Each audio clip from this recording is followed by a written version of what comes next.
Bonjour, aujourd'hui on va parler de la hiérarchie au sein des interférences. Donc c'est une question qu'on m'a posée. Allez comprendre un petit peu de quelle manière se structurent les interférences, s'il y en a qui sont plus importantes les unes que les autres, s'il y a une hiérarchie au sein bien, de tout ce monde. Bien, je vais commencer un petit peu à vous parler, à vous donner les différents noms. Je les ai écrits à côté de moi pour ne pas les oublier. Les premiers, ce sont ce qu'on appelle, nous, les petits gris. Les petits gris, eh bien, c'est la main-d'œuvre. C'est ceux qu'on va envoyer en premier, on va dire, un petit peu pour prendre connaissance de la situation et puis qui, comme je l'ai dit, va être la main-d'œuvre. C'est les ouvriers. Après, vous avez les reptiliens. Ce sont les plus agressifs.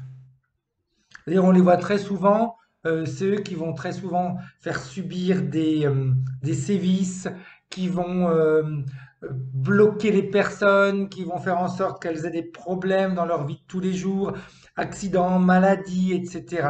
Ça, ce sont les reptiliens. Après, vous avez les draconiens. Les draconiens, au sein des draconiens, vous avez deux catégories, ceux qui ont des ailes et ceux qui sont sans ailes. Ceux qui ont les ailes sont supérieurs à ceux qui n'ont pas d'ailes, donc ils vont les commander. Les draconiens, on va dire, ils sont plus ou moins comme les reptiliens, ils ont cette capacité de faire souffrir, de bloquer, de créer des situations très négatives, comme je disais, accidents, maladies, etc. En général, ils sont très agressifs dans leur manière de se présenter. Après, vous avez les insectoïdes. Donc, les menthes, les mouches, les abeilles, etc. Tout ce qui est insecte. Si on prend l'exemple de la menthe, on sait très bien que la menthe, elle va surtout agir sur un plan sexuel. Quand il y a une menthe qui va interférer sur quelqu'un, elle va récupérer toute son énergie sexuelle. Donc, ou elle va pousser la personne à être, eh bien, concentrée sur le sexe en lui-même, ou alors elle va lui enlever l'envie de le faire pour pouvoir après, eh bien, récupérer son énergie. Après, vous avez ce que l'on appelle les humanoïdes. Eux, ils ont cette capacité bien, de prendre la forme qu'ils veulent. Souvent, on peut parler d'anges, on peut parler de sages, de saints qui se présentent, etc. Eh bien, c'est eux qui vont prendre cette forme et qui vont pouvoir se présenter sous un aspect qui va nous rassurer. Donc, eux qui sont, euh, comment dire, au plus haut niveau de l'échelle sociale des interférences. Après, on a ce que nous on appelle dans nos sessions cette espèce de nuage, on le voit de plus en plus souvent. On n'a pas encore accès à 100% à ce qu'il y a à l'intérieur de ce nuage, mais il est encore au-dessus de tout le monde. Mais on a des informations. Et on a la capacité, si un nuage se présente et interfère sur quelqu'un, de pouvoir bien, le faire dégager, le faire partir. Donc si on reprend la hiérarchie, au plus haut terme, pour l'instant, au plus haut niveau, vous avez ce nuage. On va l'appeler comme ça parce que très souvent, il se présente sous une forme un peu nuageuse, gazeuse. Après, vous avez les humanoïdes. Vous avez, après, au même titre, les insectoïdes, les reptiliens et les draconiens. Très souvent entre eux, ils s'organisent pour créer également une autre hiérarchie. Et après, vous avez, en bas de l'échelle, les petits gris. Comme je vous disais, la main-d'œuvre. Donc tout ça est organisé afin de pouvoir interférer sur chacun d'entre nous.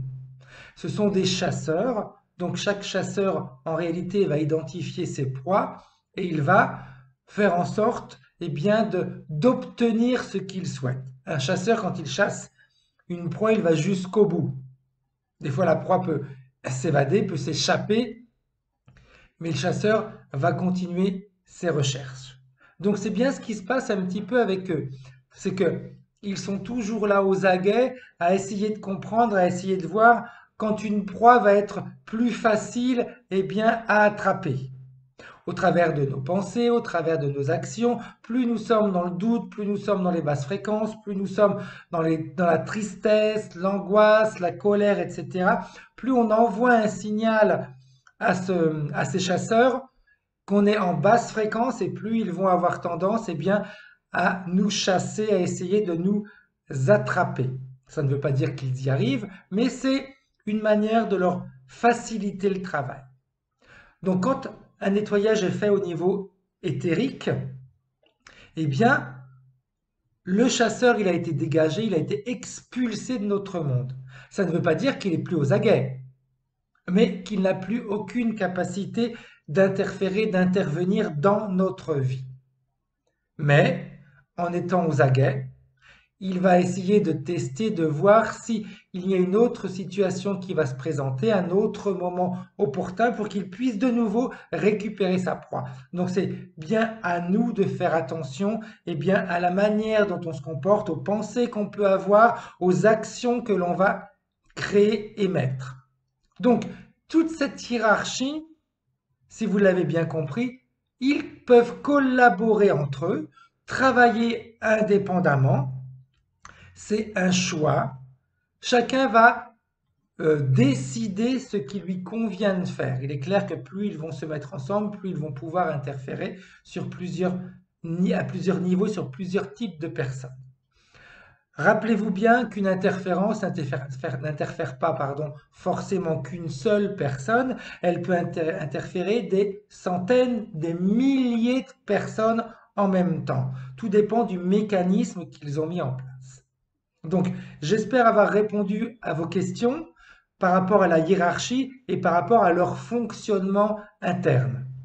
Si vous avez d'autres questions, d'autres sujets sur lesquels vous voulez qu'on aille travailler, qu'on fasse quelques éclaircissements, eh bien, écrivez-le en fin de vidéo.